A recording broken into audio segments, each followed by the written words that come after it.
Hey, what is up, everybody? This is Steve Breach coming to you tonight, talking all about the Mickie James All Access Highspots shoot interview. Honestly, I sat down and watched this just the other day. The only thing that I can really knock about this is just the case. Usually when you're getting to wrestling, DVDs, even the PWG DVDs, which have a similar sort of case, are a little bit thicker. This one just gonna get lost when you put it into the DVD collection on the shelf. It sort of seems like it's almost like a DVD sampler or something like that. But this is the whole thing. Mickie James, All Access. You got disc 1, you have the shoot interview, sit down.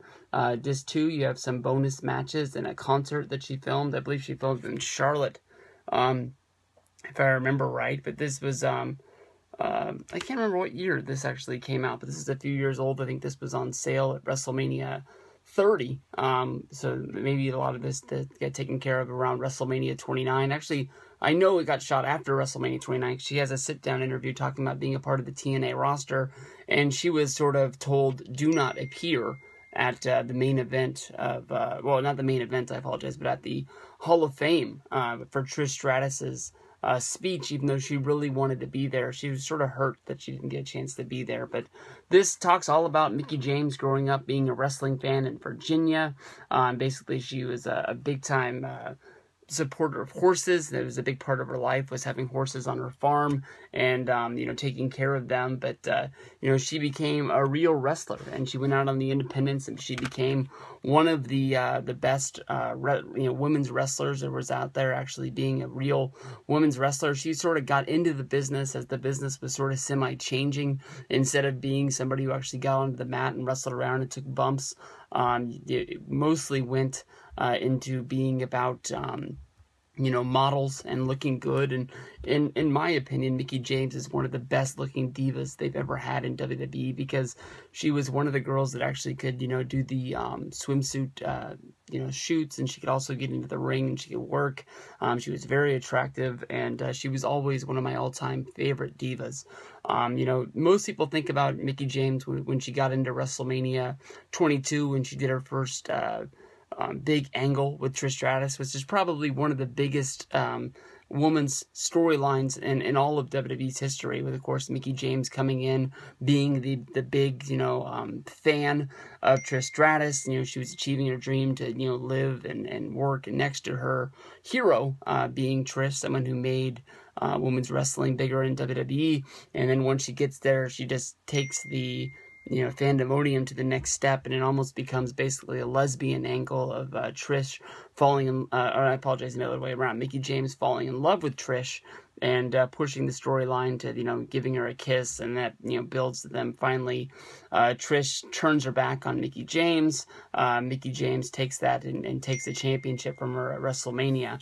But, real fun, sit-down interview at the beginning. They joke around about the fact that Mickie James was offered to do this shoot interview for a while after leaving WWE, but she didn't want to be one of those negative Nancys that, once you get out of WWE, all you do is talk about all the bad that was involved. But now that it's been a few years since she left WWE, and now she's a part of TNA, she has good, fond memories of that locker room in WWE and, everything they did for her, knowing that she would not be able to be the star that she is now, being able to move into the music industry and, to be able to wrestle for TNA and wrestle in independent shows and, make a living in wrestling. She wouldn't be able to do that if it wasn't for that. But lots of great stories about basically being on the road and, being involved with the opening days of TNA, which a lot of people don't really remember, even though she was a part of Raven's group.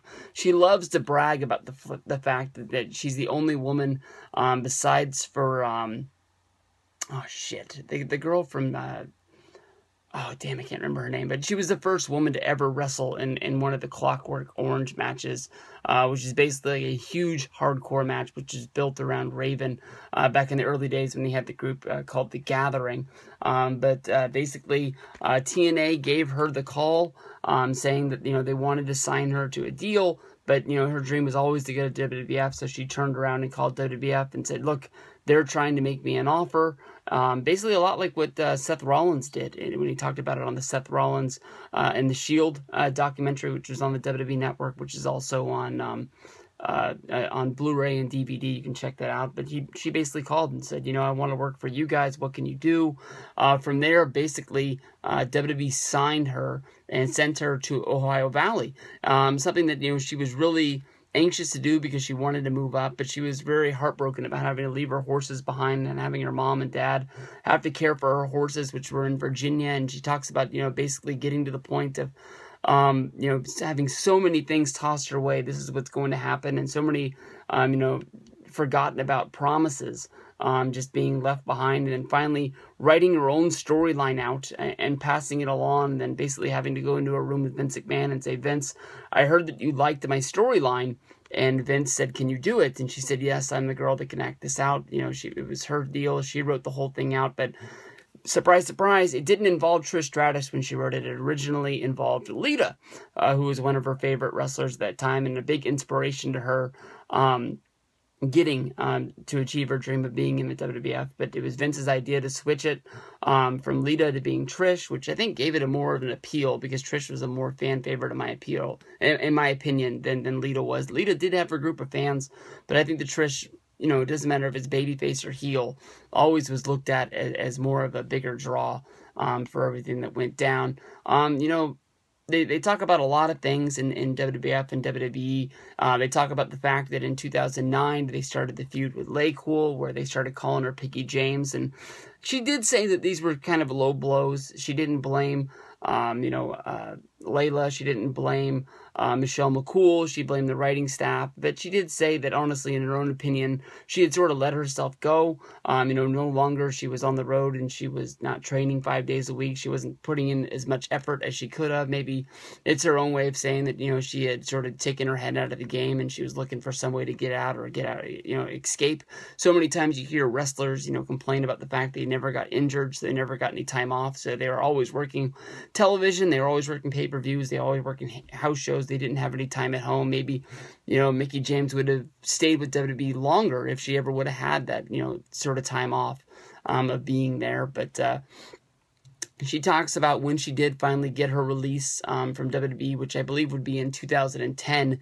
It did take her a little bit of time before going to TNA, because basically TNA was throwing offers at her. And it wasn't until Dixie Carter actually called her and talked about, how she got into the wrestling business. And before that, she had ties to the country music business, and she'd be able to help Mickie James, become a singer. So many times we've seen girls like Maria, Mickie James, leave WWE because they want to get into singing, but WWE wants to get in on that money that they would make, and that sort of, brings them to a passing where they leave. But Mickie, signed a great contract where she didn't have to work all that much. It draws a lot of people to TNA. She has to be at the television. There's very few house shows, pay-per-views. That leaves her a lot of time to do her wrestling, and as well as, try and boost her sales with the concerts and everything else that goes along with that. But a very good interview from Mickie James. I highly recommend this. I ended up getting this for only $5. I know that it sells higher, but if you go to Highspots and you make a purchase of something else like I did, I bought the ECW, it's the timeline of the World Heavyweight Championship, and also I bought the television. I already had the World Heavyweight one, but the ECW Tag Team titles and the ECW TV Championship. This was the gift. You had to pay $5 for the gift, but it was way better than having to pay the $20 or the $25 that they're asking for. But Highspots original. Highspots is probably the only place you'll be able to find this. Make sure you go check it out. Mickie James All Access Shoot Interview with Highspots.com.